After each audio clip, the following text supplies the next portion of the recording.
बिहार के ज़िला मुंगेर से सामने आने वाला एक वाक़या जनवरी 2026 में कौमी मीडिया, सोशल मीडिया और सियासी हलकों में बहस का मौजू बना, जब एक हिंदू लड़की की मुसलमान नौजवान के साथ शादी को बाज़ हलकों ने फ़ौरन लव जिहाद का नाम दे दिया।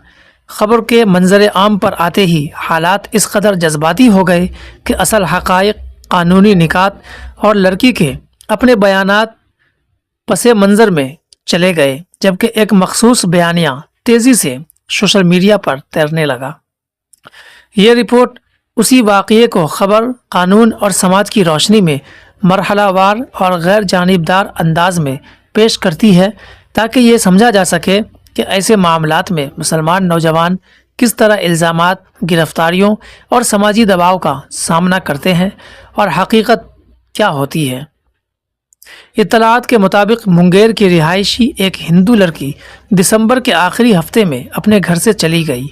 चंद दिनों बाद खबर सामने आई कि उसने एक मुसलमान नौजवान के साथ दिल्ली में कोर्ट मैरिज कर ली है। शादी के बाद लड़की की एक वीडियो भी सामने आई, जिसमें उसने वाज़ेह तौर पर कहा कि उसने अपनी मर्जी से शादी की है, उस पर कोई दबाव नहीं और वो बालिग भी है। ये वीडियो उस वक्त खासी अहम थी, क्योंकि कानून के मुताबिक अगर कोई बालिग औरत या लड़की अपनी मर्जी से शादी करती है तो वो आईनी हक़ के दायरे में आता है, यानी संविधान के दायरे में। ख़ानदान का रद्द अमल और लड़कों पर इल्ज़ाम। जैसे ही लड़की के घर वालों को शादी की इत्तला मिली, मामला मकामी सतह पर फैलने लगा। ख़ानदान की जानिब से इल्ज़ाम लगाया गया कि लड़की को बहला फुसला कर ले जाया गया, मज़हब तब्दील करवाया गया और ये सब लव जिहाद का हिस्सा है। यहाँ से मामला एक ज़ाती फ़ैसले से निकलकर फ़िरका वाराना और सियासी रंग इख्तियार कर गया। सोशल मीडिया पर बगैर किसी अदालती फ़ैसले के नौजवान को मुजरिम के तौर पर पेश किया जाने लगा। पुलिस कार्रवाई की गई और मीडिया ट्रायल शुरू हो गया, जैसा कि हमेशा होता है, ख़ासकर किसी भी मामले में अगर मुस्लिम एंगल आ जाए तो। ख़ानदान की शिकायत पर पुलिस हरकत में आई। लड़की को अदालत में पेश किया गया, जहां उसका बयान दर्ज किया। पुलिस के मुताबिक लड़की बालिग है। उसने इब्तदा में बयान में कहा कि वो अपनी मर्जी से गई थी। किसी जिस्मानी ज़बरदस्ती या अगवा का सबूत फौरी तौर पर सामने नहीं आया।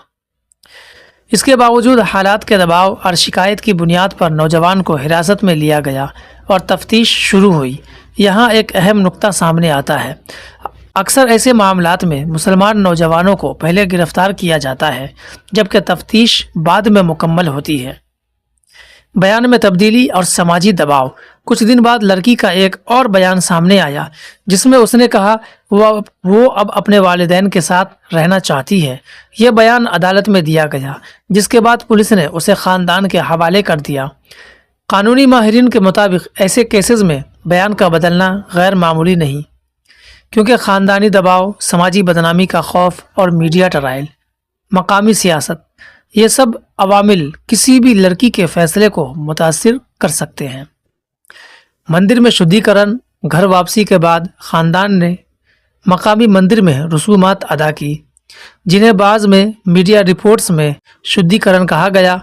इस मौके पर हनुमान चालीसा भी की गई और मजहबी रसूमात भी अदा की गई और दोबारा से घर वापसी करके हिंदू बनाया गया, जिसकी वीडियोस भी लगातार वायरल होती रही थी। ये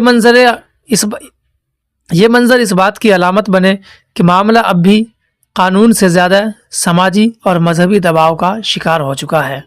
लव जिहाद एक कानूनी हकीकत या सियासी इस्तिलाह है।